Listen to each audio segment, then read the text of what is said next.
ভাই পরকে দোষ দেবেন কিভাবে? আপনি যদি আপনার মায়ের সাথে ছোটোখাটো একটু ঝগড়া লাগবেন না, দুইটা কথা জিজ্ঞেস করবেন না, সত্যিটা জানতে চাইবেন না, তখনই দেখবেন আপনার বদনাম আপনার ছোট ভাইয়ের কাছে, না হয় আপনার ছোট বোনের কাছে আপনার বদনাম গাইতেছে। আপনি নিজের কানে শুনবেন। আর ওখানে ভাই বোনদের মধ্যে প্যাঁচ লাগানোর একমাত্র মাই যথেষ্ট। আপনি দূরের লোকেরা কেন বলেন? দূরের লোকেরা বাদই দেন না, ঘরের মানুষটাকে আগে চিনেন না।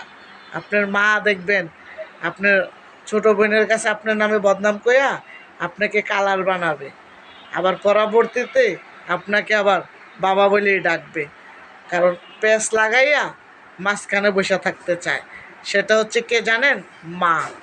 মা নামের লোকটা স্বার্থপর, যখন তার চোখে দুই সন্তানকে দুইভাবে দেখে, তখন মাও একটা সময় স্বার্থপর হয়ে যায়।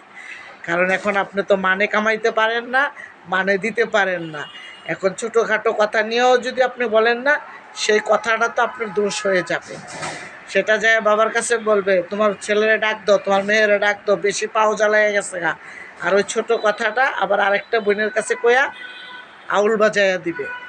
কিভাবে আমাকে শত্রু বানাবে সেটা সে ভালো করে জানে।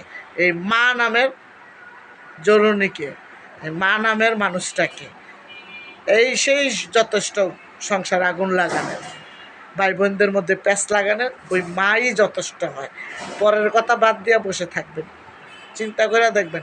সত্যি হইলে আমার চ্যানেলটার মধ্যে এসে সাবস্ক্রাইব করে যাবেন প্লিজ। আমি আপনাদের কাছে কিচ্ছু চাই না, আমার চ্যানেলটাতে একটা সাবস্ক্রাইব চাই।